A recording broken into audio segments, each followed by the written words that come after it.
Namaskar, this is Seshadri, your level advisor, corporate trainer, Posh IC member. I feel very happy to meet you through this video, HR statutory compliance for the month of February 2026. Let us understand what are the statutory compliance during this month. Since new labor codes are being implemented, we have lot of uh, responsibility to learn about the new law and implement in our organization. In this point of view, along with statutory compliance, what are all the training programs available, and what are all the judgment came last month as well as circulars. Let us understand clearly in this video. Please watch till end of this video and please share this video to all HR fraternities. Definitely it will be a useful one. This is our services what we offer, and social media, if you want you can follow for updates. First, start with the quiz. Two quiz questions are being asked. First one is, as per new labor code, what is the eligibility for gratuity? Is it 1 year, 3 year, 5 year, 2 year? I hope you know the answer. The answers will be displayed at the end of this video. And another second question is, if you want to employ women employees in night shift, what are all the precautions you have to take? Which one is not correct on this? First one, adequate safety to be ensured in transportation, doorstep pickup drop, security arrangement you at workplace you have to do. Then women security must be there. Posh provisions you must have implemented. Written consent from the women employee you have to work in the night shift. Which one is not correct? Statutory compliance, this one's very simple. Only PF and ESI compliance we need to do. For the month of January 2026, we need to pay PF on or before 15th February 2026, as well as if you are employing international workers in your organization, you need to file international workers return on or before 15th February 2026 for the month of January 2026. In PF, there is a big alert this month. So try to pay PF in advance. Even EPFO is sending messages, because you have to remove all the exited employees from your role, that is active list. You have to remove by way of marking exit. You may have faced a lot of difficulties to finding out the what is the rate of exit for those employees, as well as if you are keeping those employees years together, for example more than 8 years, it is difficult to even mark a exit. It will ask you to file a joint declaration. By that way only you can mark exit. So be cautious and hurry up to update the exit date on inactive employees. In ESI, as usual, for the month of January 2026 wage month, we need to pay ESI on or before 15th February 2026. Training program this month, we have training program on labor codes, new labor codes. On 8th February, we have online Tamil online session on how to design the wage structure as per the new code. That is with the example how it is going to affect PF, how it is going to affect gratuity, ESI, bonus, OT, whatever maternity benefits, all the way it is going to hurt.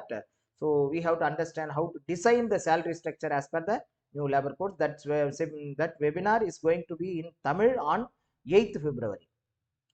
Labor codes implementation strategy, how we should prepare to implement those strategy of all the four codes. What are all the implementation you need to do? Those session is going to be online on 15th February in English. In Tamil offline, that is direct session at Chennai Hotel Kalyan, we are going to have on 21st February. For booking, please contact Mr. Dinesh. He will be keep circulating the details. Circulars, last month we received two circulars, that is GOs from Government of India, particularly on code on IR. Section 104, it is giving the powers to the government repeal the old acts. As it was informed, it was mentioned in the code on IR under section 104, the government has to notify repeal of the three acts, that is Trade Union Acts, Industrial Employment Standing Orders Acts, and ID Act. So that notification has come with effect from 21st November 2025. These three acts are repealed. That is specifically it has mentioned in this GO, all the three acts, Trade Union Act, Industrial Employment Standing Orders Act, as well as Industrial Dispute Act. These three acts are repealed. So code on IR only we need to follow. That's what through this GO we are able to understand. As well as section 103 is giving the power to the government in case of any difficulties, how they have to manage. That power has been given under section 103. Through that section earlier itself, some of the courts will continue their function they have informed. In the same manner, now the authorities under the Trade Union Act as well as a Industrial Dispute Act, the authorities will continue till code on IR authorities are being appointed. Till that time, the same authority will continue. That's what this GO is showing us, giving the knowledge. Then we come to the judgments. What are all the judgments this month? That is came in the January. First one is maternity benefit cannot be denied by the way of technical break.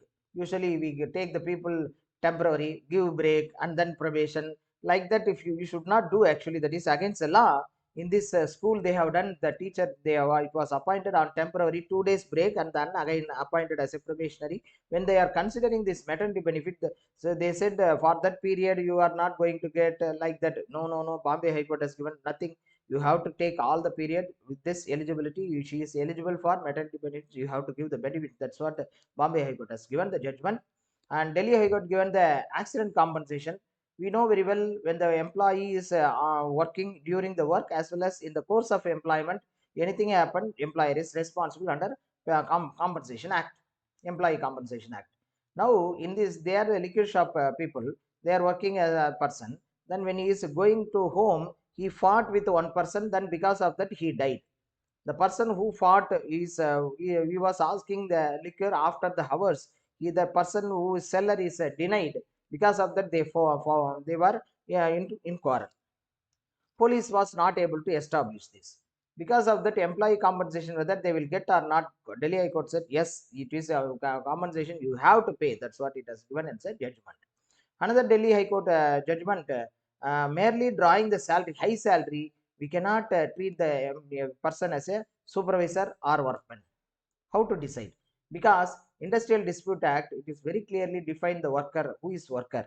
The same definition is adopted in code on IR also. So the worker definition, defining the worker, is very, very important. There is a very thin line between employee and worker, that we have to understand through this judgment also. It is very clear, particularly these talks on the pilot who is driving the flight. He is called as a pilot. Whether pilot is a workman or supervisor, the court has clearly said he is a workman only.